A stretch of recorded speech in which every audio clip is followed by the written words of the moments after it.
Today, our guest is Dr. Kevin Currell. He's Director of Performance Support and Science at the UK Sports Institute.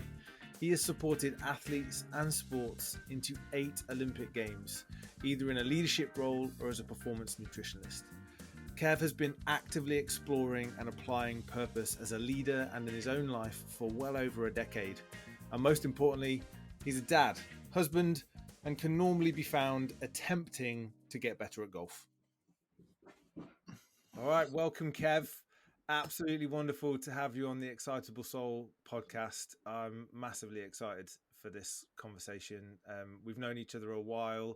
A more purpose-driven leader I'm not sure I've ever come across. I'm sure we will talk about the thousands of hours spent going up and down the M1 kind of debating all things meaning and connection. But I just wanted to welcome you and say thanks very much for coming on. Thanks for inviting me, and it's kind of your fault I got into purpose, to be honest. So it feels right to be chatting to you about it today.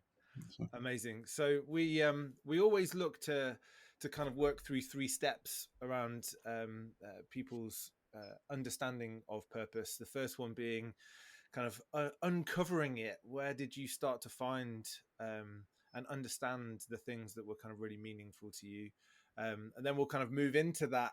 Well, then once you found it, how did you start to really kind of make sense of it and kind of access it and utilize it? And then the third element of it is where did you really unleash purpose in your world?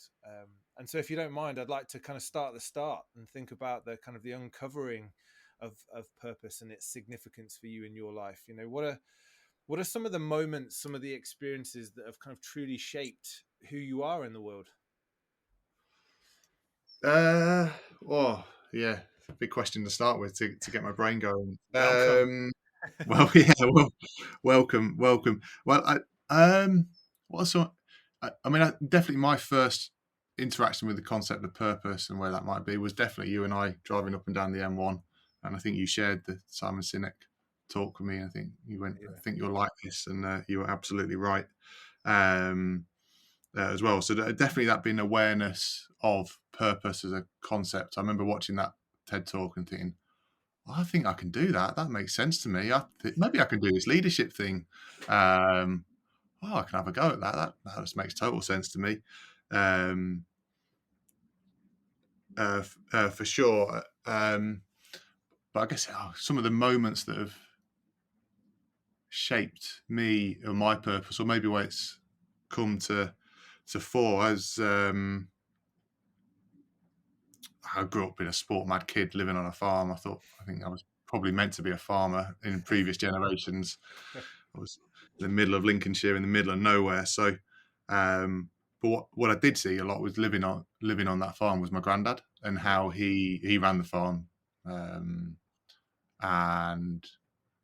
like I probably didn't know at the time, but you were sort of learning off somebody who was purpose driven, and that was purpose driven and an expert actually. I definitely didn't realize that at the time, but you sort of reflect back now of that sort of tacit knowledge about farming and crops and animals, and like, absolutely amazing. But like the purpose he would have to do that for his family, I almost wish I could go back and have that conversation. He was not around anymore, so I almost wish I could go back and have that conversation with him as well. So I think growing up doing that, for sure, but been absolutely sport mad, and I've been lucky to have a career in sport and still sport mad.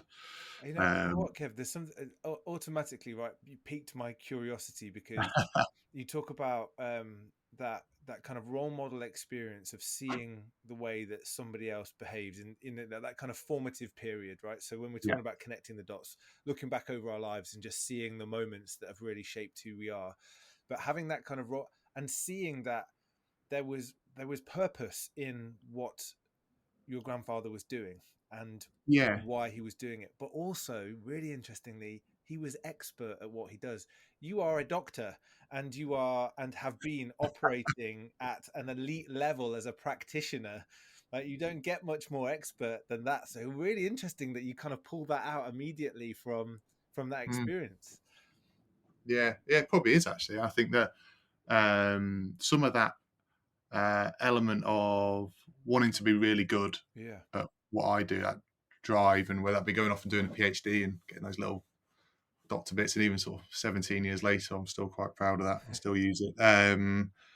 As well, doing an MBA, all the sort of other things to try and be as good as I can. I think they were, you're sort of seeing other people, you know, growing up on a farm, seeing the hard work that goes into that, seeing there's no 9 to 5 on a farm. It's very seasonal. You know, this time of year, although not today, it's raining, but you know, even as a child, I'd have been out in the fields and helping. Driving tractors when I was old enough and everything. Like, you'd have been full all hands on deck, and because that's the only way they earn money. At that time, and it's sort of a, you know, so I've never understood 9 to 5. I don't get it, because I've never experienced it either. But I think there's definitely that drive to get better. But I think some of that also comes from, like, I've always had quite a drive to prove people wrong. And I sort of think back to them sort of formative years, and you sort of almost have teachers, coaches in sporting terms who believe in you and the power of that. But I got equal power from proving those that doubted me wrong. Where did that come from? When did you start to become aware of the I don't know, but it's still there now. If someone tells me I can't do something, that's oh wow, you can fire me right up. I mean, I can remember sort of end of primary school, the sort of or we sat 11 plus to go to a grammar school or go to the local, whatever it was back then. And I remember the teacher doubting whether I'd passed the 11 plus, and I think I just scraped through by a point or something there. And I remember sort of proving them, so I've proved you wrong, even at sort of 10, 11, whatever age you would be at that point. Think, I've proved them wrong. I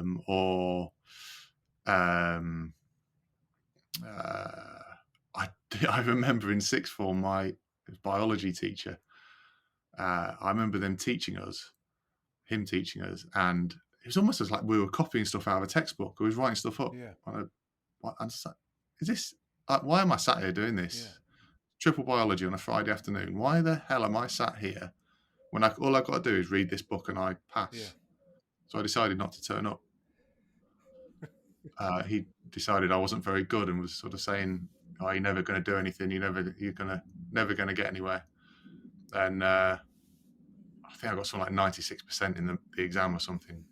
It's stupid. Like, I'm just going to prove you wrong. Like, it's probably it's like the best mark I've ever got. You know, I'm sort of 2-1 degree type level. I'm like, but if you fire me up, anything can happen. It's like sort of proving wrong, but trying to get better and better. It's something that's always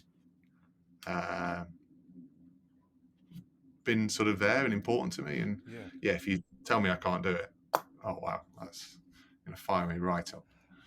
I love the fact that you can talk about 11 plus and doing, you know, kind of GCSE A-level type age, and you know, here you are now in your stage of life, having done the things that you've done, you know, married, children, still going. Don't tell me I can't do it because still that's probably why I have the midlife crisis trying to play golf, because it tells you itself you can do it. So I think those, I think you kind of get, certainly in my experience, people believe in you and people doubt you. I think they can be equally as important. Certainly for me, I could, you know, having the support of people, but also having the doubts of people. Like, I think certainly for me, they're equally powerful and sort of part of that sort of formative elements, really.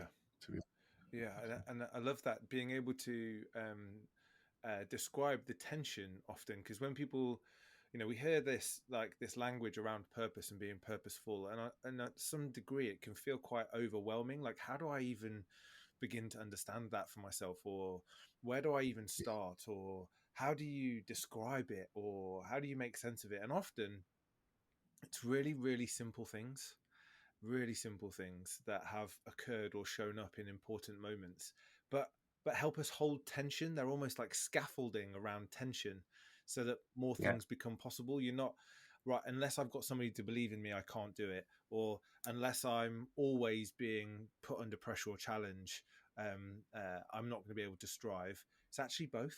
It's both and being able to access Yeah, both. yeah, 100%. And I think um,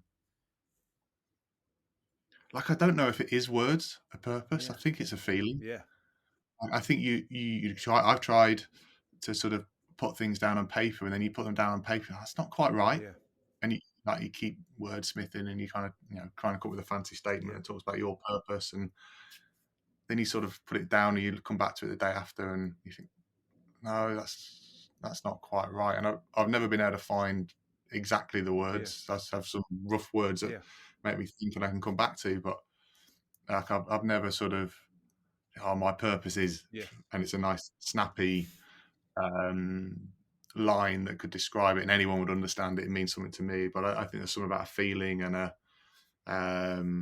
there, and I know I am a far better person when I'm on a mission, yeah, when it connects to whatever that purpose is, whatever that feeling, whether that be work or life yeah, or that.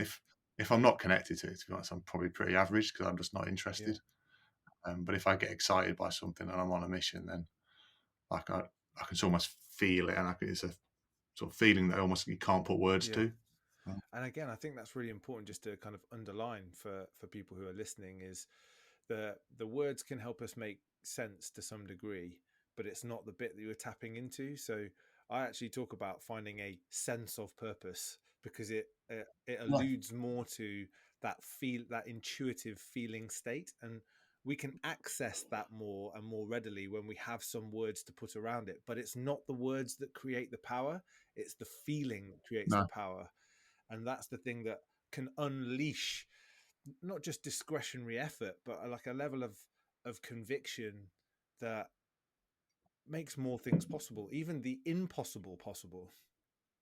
Yeah, I think you're right. It's that conviction it provides that, like, when I became head of nutrition at the institute, I was on a mission to create the best team nutrition service in the world. Like that was um, there. It excited me. It'd been my profession. It'd been the organisation I'd grown up Yeah, in. It was in a bit of trouble. There'd been some challenges. Um, And I remember I remember sitting down with a few people, almost like trying to express that sort of vision and where I want to take it. And they were going, "Yeah, that's brilliant, but I don't think you're ever going to do it." And you're like, "Okay, I'm going to prove you wrong." Uh, sort of find yourself again. But that sort of it's that persistence and mission um, that that's going there. And I think once you like that, and then if you can start to take others with you on that, if it's a if it's a work context or community thing or whatever. Oh, Oh, we're back. Thought we dropped out. Yeah, if you sort of yeah, when you're on, it's that sort of persistence and that real like almost like a gut feel that this is where we're going. I'm going to take people with yeah, me. and given the kind of the environment, the high performance sport environment that you operate in, I mean, one of the things that was an observation for me in that environment was there were athletes who were determined to to achieve the outcome to win the medal, and then there were athletes who wanted to win the medal but were in service of something far beyond the medal. Their drive to want to achieve Yeah, was yeah, far beyond the medal, and it was those guys that you saw, and when you met, you were like, yeah, you're different. There's a I can see that there is something here that is going to drive your commitment in a completely different way than the other guys who just want to win, who just want to create the outcome. yeah, definitely. And I think there is that. Uh, there's always that element of winning because it's Yeah, sport. There is winning and losing. Like you can't ever get away from that, and it is tough to win. And those truly great athletes, they are relentless in that pursuit of that. But they're also trying to do something else. It might be changing how the sport is perceived, or some social impact element, or getting other people involved, or um, you can like we're recording this in between a semi-final and a final for the yeah, Lionesses. Um, like the way they have taken that and empowered yeah, girls to do PE, physical activity, just be empowered as a father of a daughter. It's amazing to watch them not only Yeah. win, how they're working together, but then what they're trying to do beyond that. Or you look at the England cricket team at the minute where they're like, we want to sort of keep Test cricket going. We want to make it Yeah. entertaining and attract people Yeah. to it. And if we happen to win along the way, that's a bonus. And I think you're using two really important and relevant examples here, because this concept of baseball, if you're if you're a cricket fan or not, the the leaders of those of that team right now are just turning around to their players and saying, we want you to do what you do to the best of your ability, be Yeah. unshackled. They're not going, you've got to go and score as many runs as you possibly can, you've got to hit the ball in this area. They've gone, you be you, boo. and Yeah. and just go and be free and be liberated. And you hear the women's football team talk. They've grown into the tournament. They were, by their own admission, nowhere near the level that they wanted to be but there was a faith and a belief in each other and what they wanted. And I heard one of the team talk the other day, and they went, "We've got some pretty lofty ambitions," and you're going, "Yeah, but Cool. they're creating an environment around them that makes that possible, and that's beyond football." And I think when you're part of those moments, we both had the privilege to be part of London 2012 and the Yeah, support teams behind that. I mean, that just was almost a moment in time that to see not only amazing performances, but the way the streets are.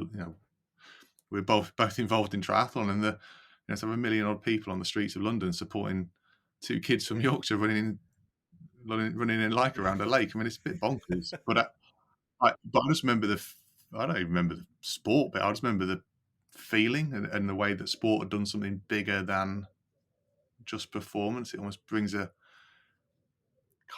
nation together. It kind of connects people. Everyone's just yeah, nice to each other. People are talking to each other. I remember people talking to me in the tube. I happened to have Team GB kit on. I think they thought I was an athlete. But you're like that. Well, that doesn't happen now. Like no one will talk to you on the tube. Like it just yeah, when you kind of get those when you get certainly in my world, when you get sport and purpose beyond winning together, it's just incredibly yeah. powerful. And I totally agree. And actually, one of the things that was uh, like I'm most proud of from the London 2012, over and above the kind of achieving the medal target, was the games makers. Uh, those people Yeah, just created an atmosphere in London for the entirety of the games. Like they set yeah, the tone for the way people were going to experience that event, and yeah, yeah. that that made it as much for me as anything else. And we when we talk about purpose, how do we break that down? Well, it's two really simple things. One is what's meaningful to me, and the second bit is what's the contribution that's beyond myself. And what we're really Mm. describing here is is that contribution. It's the service to something that's beyond my own self-interest, and what that does to us as human beings when we kind of aggregate all of that up, poof, it Yeah, becomes something that lives in its own right. yeah. No, I totally agree.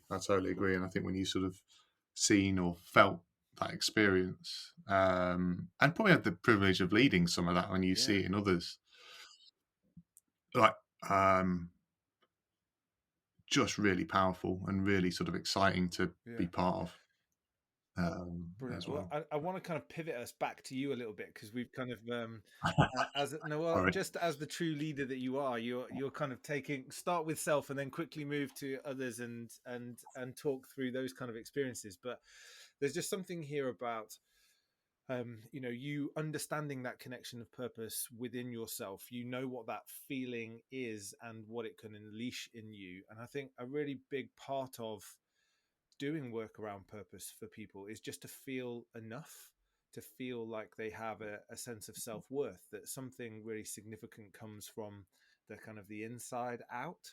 And I'm really interested in your kind of, where do the strongest influences on your sense of self-worth come from in your life, Kev? Oh, yeah. Where is that? That's it. That's great question. I think it starts internally. I think you certainly, I feel I've got my own expectations, ambitions, things you might want to achieve, the things that excite you, sort of standards you set for yourself, your own behaviour. So I think knowing that, understanding that, when you get to meet those, reflecting on that, I think is important. And then I think being able to reflect either by yourself or with others or whatever on the experiences you're having, the expectations you got is key. Is absolutely key. What's the importance of the reflection as a mechanism then? Like, I'm almost hearing there's like a bit of kind of calibration. Like I'm setting these things internally for me. Like what does that then mean when I put them into the world? Yeah. Well, I think there's two bits in there that are important. I think if you're the points when I've sort of felt less valued, less self-worth is probably because I'm looking for something from somebody else. And I don't know if it's a little bit pie in the sky, that, isn't it? If you're always looking for somebody else sort of assurance you're doing something well, whatever. And that's probably what I'd start internally is in there. And I remember when I got my current role, which is to step out of the nutrition world and lead across different professions. And I'd got a lot of confidence and self-worth from, I kind of knew what I was talking about in the nutrition world. I'd done a PhD. I kind of knew I was technically, I kind of had some knowledge that there's a bit of a safety net. All of a sudden that went, literally overnight, because I got the phone call to say you got the job, and literally started the day after. It was a promotion, and got the sort of the instruction was take 20% off the budget and make, probably going to have to include redundancies. And I was like, oh my God, I used to just tell people to do it. And now I'm making a decision on where the budget's going to go, and who probably is going to, where the redundancies might come. I don't know how to do this. I don't know how to technically do, there's no answer to this. And I sort of realized then all you've got, your safety net is you. But I think you only come to that through that reflection and stopping and thinking, and that might be facilitated. That might be a coach. That might be I think I'm probably quite naturally reflective anyway. If I'm out exercising, walking the dog, driving the car, whatever, when it's sort of quiet, I'll be sort of churning over and reflecting in there. And I think that's where I've certainly got a lot of that self-worth from, is when you've had those real moments like that. When I took my current role and it was really challenging, it kind of was a crisis. I lost my technical safety net, and all of a sudden you to realize that you're enough. Like, as a leader, you're what you've got is enough. You've been appointed for that, not because of your technical knowledge. And I think that only comes through experience and reflection, and finding your way, your voice. And I think that I guess as a person or a leader, they're quite hard to take separate at times. Like when I lose that, and the moments when I sort of lose the I am enough, actually me is, what I stand for, my purpose, my values, whatever word you want to stick on it, the way I want to act is enough. And if I'm trying to do it in a different way because I'm seeing someone else doing it and that doesn't work for me, that's probably when I'm not as good. The little imposter comes on your shoulder and you start to doubt yourself, and then in there. But again, it's only through reflection and that you maybe realize that you've shifted out of maybe behaving or acting or leading in a way that you believe, and it comes and you can kind of come back. I had some feedback recently. I don't think it was intended as a positive feedback actually, but so one of the things I believe in people. I think your first job as a leader is duty of care of others, and if you just get great people together, they'll do amazing things. And I got some feedback saying, "Oh, sometimes you're too people focused," but I think it was intended as an improvement. I Okay, thought, thank yeah, you. brilliant. If you're seeing that, thank you. I'm not going to stop. Sorry, because that's what I believe. But when I've sort of been knocked off those tracks, um, is probably when I sort of don't have that self-worth. You'll come back to your question a little bit and feel that And so, disappear. So for the benefit of those that might be listening and saying, "All right, I'm hearing two things here. I'm hearing experience and reflection." So there's something about um, setting where you want to go, setting what you want to achieve, setting what you're really interested and excited about, and as you're going after those things, being able to pause and reflect and go, "How does this feel?" Like, does this feel like it's on the right track? Does this feel like it's aligned with who I am? Um, give us some sense of how you were able to set those expectations internally, how you were able to kind of choose and take control over those bits, rather than, which is often the case now, the expectation is set externally, and we're trying to meet something yeah, that's external from us. yeah. It's making me think how I deliberately do it. I think one of the key things that's important to me is um, Yeah, ownership, okay. owning the choice. So I like that. That is kind of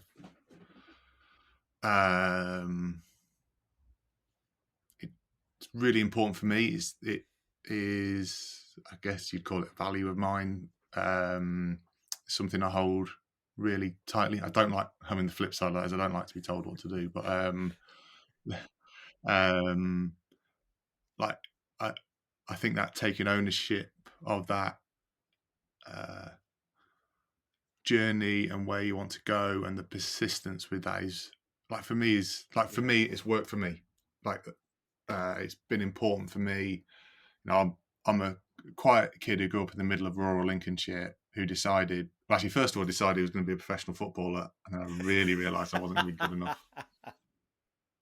Particularly when they took out the double-footed tackle from behind, because that's about all I had. I was going to be like you kind of go, okay, I love sport, I'm good at science. Okay, let's go do sports science. Okay, I want to work in sport. I remember sat watching sport in the 90s, which was not a great point in time to be watching sport as a kid, because especially being English and British, because we Ramble, weren't yeah, good at absolutely anything. ramble, Yeah, we were really bad, whether it be the Olympics or the only positive was Euro '96 probably, but the still we didn't win stuff. So, but thinking, well, like I'd love to be involved in making that better and where that would be, and you know having that persistence when there's constant knockbacks, constant you know you're going for roles or you're going for stuff and you're just not getting them, and think it takes a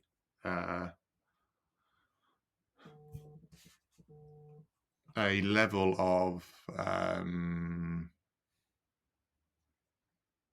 yeah. resilience, I guess, to kind of keep going. But that for me is about ownership. Yeah, like I always think I can Yeah. kind of do whatever I want to do um, if I really go for it, and I've always sort of had that belief um, in me. You've had, of course, I've had luck along the way, but sometimes you sort of make your own luck, or you've got to be in when the sort of luck of opportunity, the opportunity presents itself. You've got to one be in the position and two be ready and brave enough to take it, which is really easy to say in hindsight as well. And I've sort of had a really lucky journey, I guess.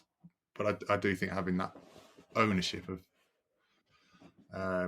choice is Yeah, and certainly there's key for some me. like what I'm kind of taking from that. The bit that's really landing strongly with me is this kind of almost an element of control here. There are lots of things in the world that you can't control, but actually, what I can control is my choice, and part of that Yeah, choice is how I respond to the situation I find myself in. And you know, you're openly talking about the kind of the knockbacks.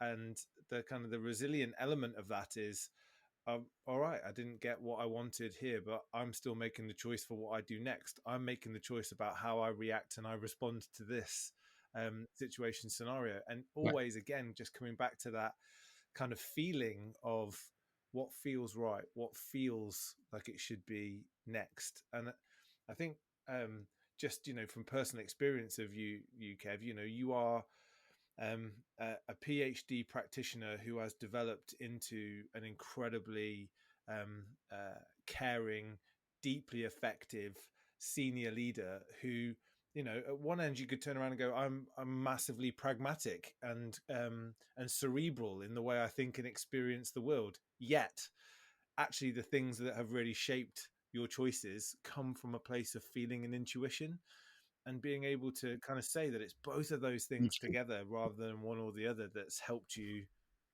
get to where you are. Yeah, it's definitely both. It's definitely both. Like you say, there's an analytical bit to me, which is almost the scientist in me. That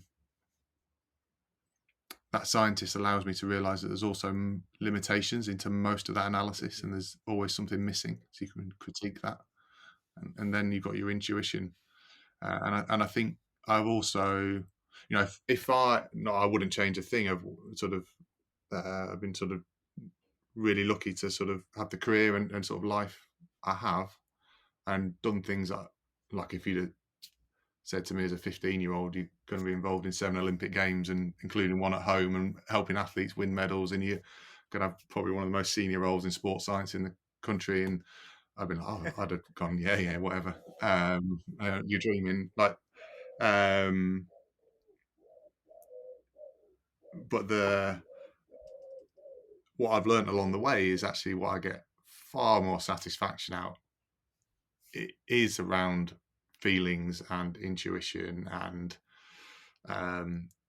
going into areas where that you don't have all the data and the information and the insight, because you're going into somewhere that has never been done before, or